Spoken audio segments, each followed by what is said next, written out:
Hello, Design. Today with me is my friend Tvisha from my Family and Child Psychology Master's course, and today she'll be discussing a bit of what we've been learning for the past year. So, Tvisha, hello. Hello. Today I want to ask you about family systems and dynamics. And the first question is, how do family relationships affect a child's behavior and emotions? I think it affects a lot. I mean, coming from an Asian family and an Indian family, typically, uh, the parents are conditioned in a way that it's very different from a Western culture.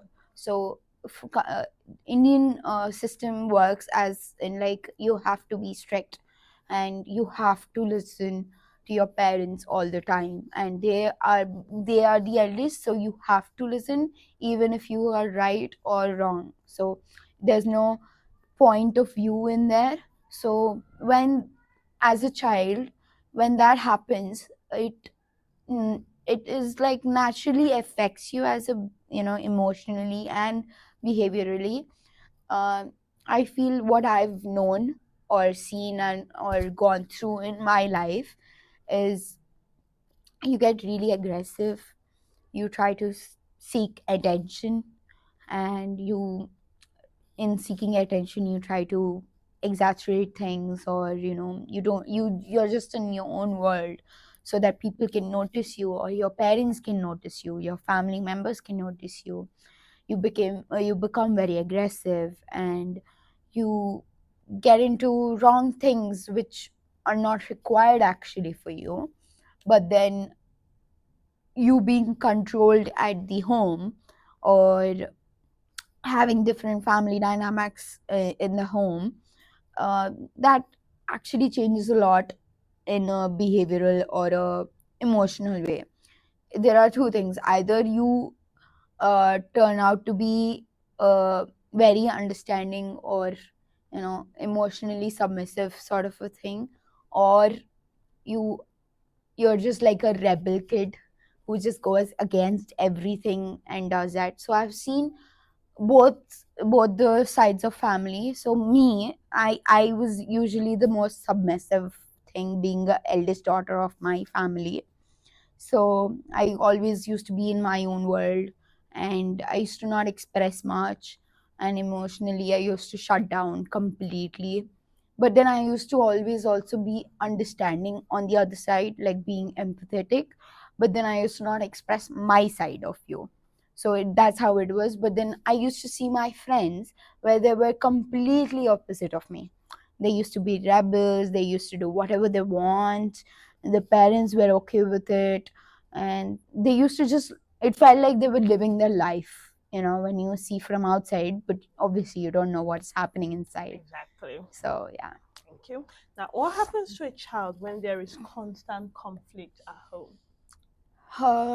So I think constant conflict leads to, for a kid, to overthinking, constant overthinking, and the feeling of nothing ever in your life gets solved, or everything is just happening again and again, like in a bad way. They don't feel like some I deserve this when something good is happening to their life. But then they just suddenly feel, okay, something good is happening in their life, they be just like not grateful, and they just feel, I don't deserve this. All I've seen in my life is just messy stuff, people fighting, not resolving things. So it's not addressing your emotions and feelings. So I think that affects a lot in a way, and I think that impacts in their future relationships also, either if it's with friends or your better half or anyone. Thank you. Why do psychologists say the problem is sometimes in the system, not the child? I think that is so true, because what would a child know?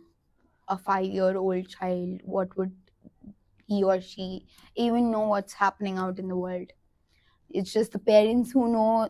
They've seen the world better way, they've seen life in a better way.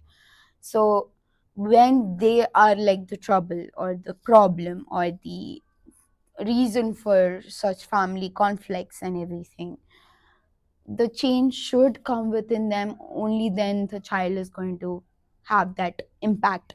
If there's no change in the parents, then how much ever you try to fix it, what is the point? Mm. I have this beautiful saying. I've heard this. I think my mom keeps saying this. Uh, you grow a plant and it grows, and you want to change a behavior for it. You have to take it out from root, not on the top. If there's a plant is infected, Yeah. you either pluck it off and kill the dead, that doesn't infect everything else. Otherwise you don't just do anything, it just infects everything, Yeah. right? So even if it's with the child, the root cause is something that is affecting from the family conflicts and the dynamics that's happening.